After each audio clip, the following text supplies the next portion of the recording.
Bismillahirrahmanirrahim. Assalamualaikum warahmatullahi wabarakatuh. Alhamdulillahirrabbilalamin. Wassalatu wassalamu ala asyrafil anbiya'i wal mursalin wa ala alihi wa sahbihi ajma'in, amma ba'du. Allahumma salli ala Sayyidina Muhammad wa ala ali Sayyidina Muhammad.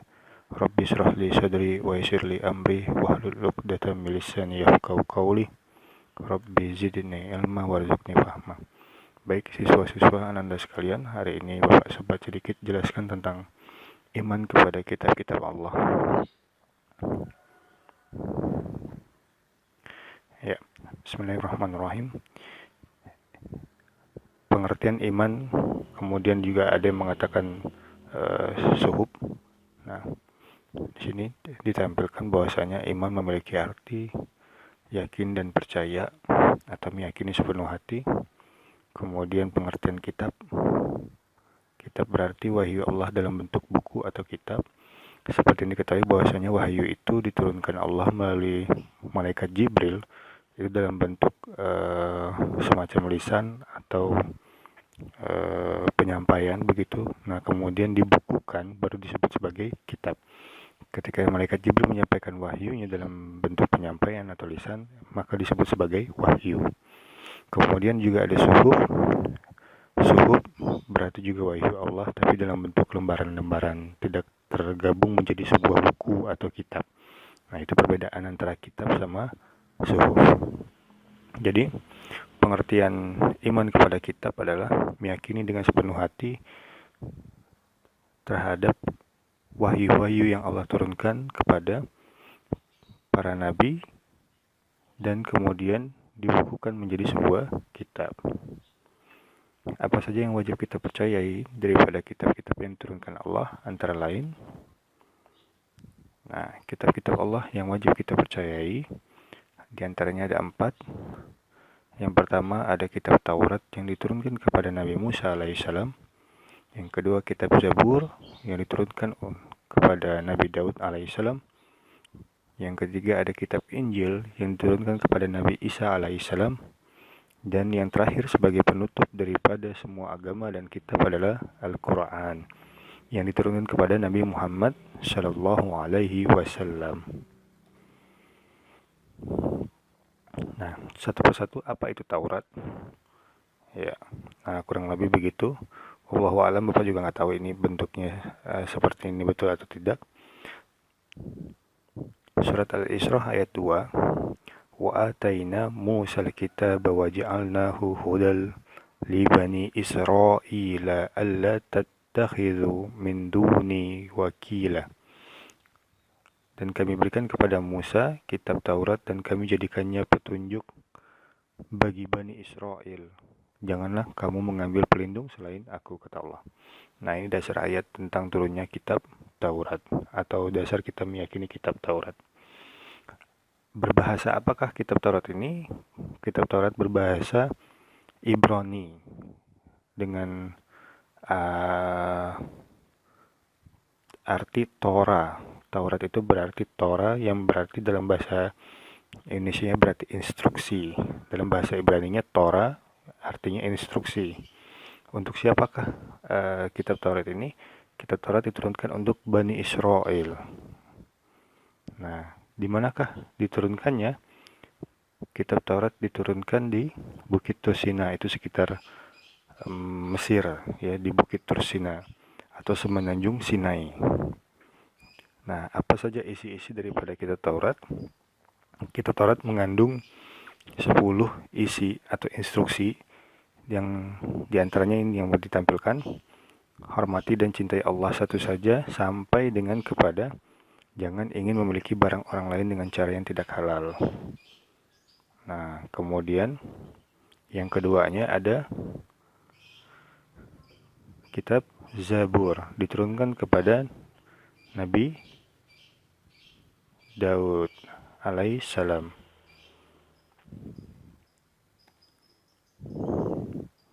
Nah, ini landasan ayatnya dari Quran surat An-Nisa ayat 163.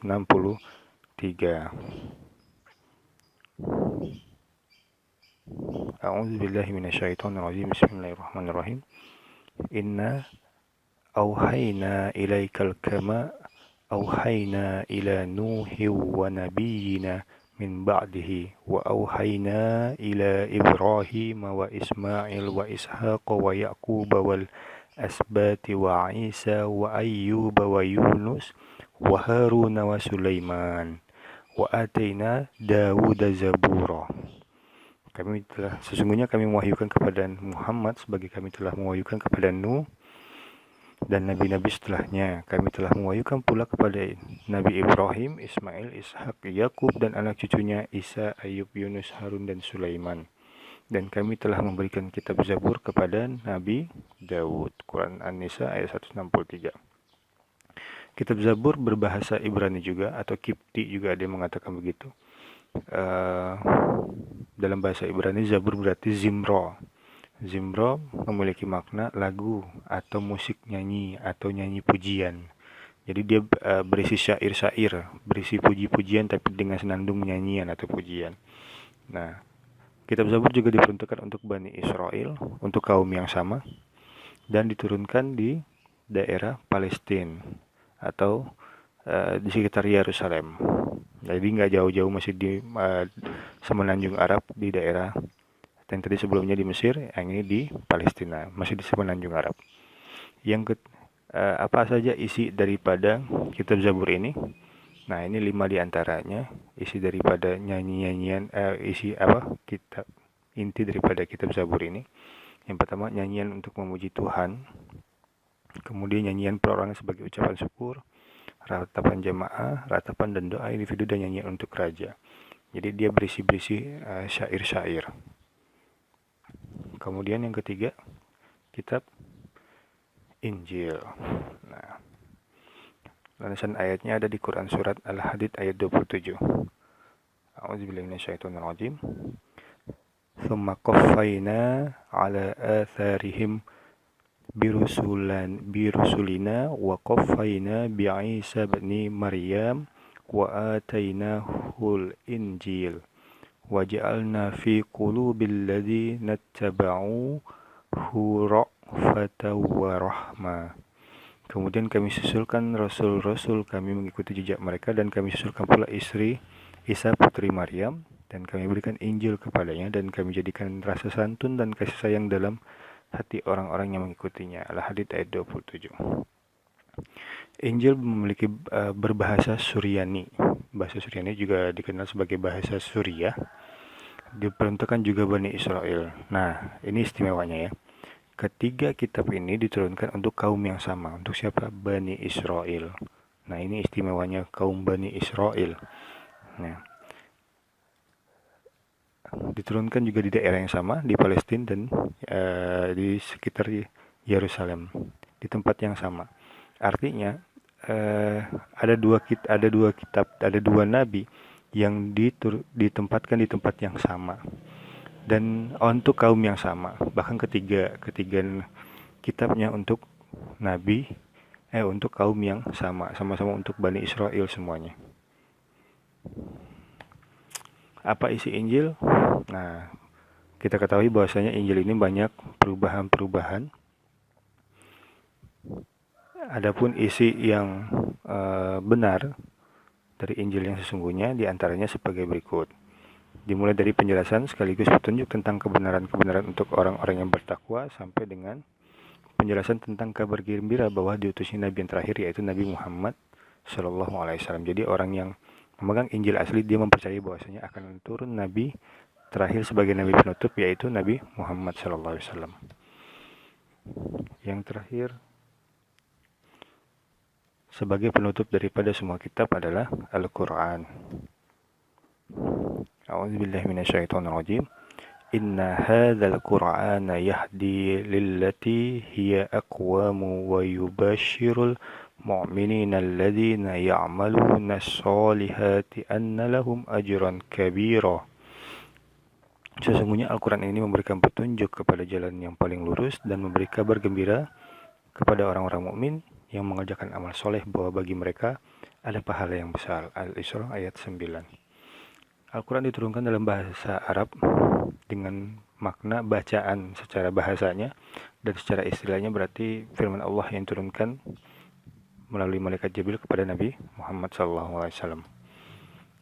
Nah, di sini perbedaannya. Kalau tadi 3 kitab diperuntukkan untuk satu umat, yaitu Bani Israel, Al-Quran sebagai penutup segala agama dan membenarkan segala kitabnya, diperuntukkan untuk seluruh umat manusia.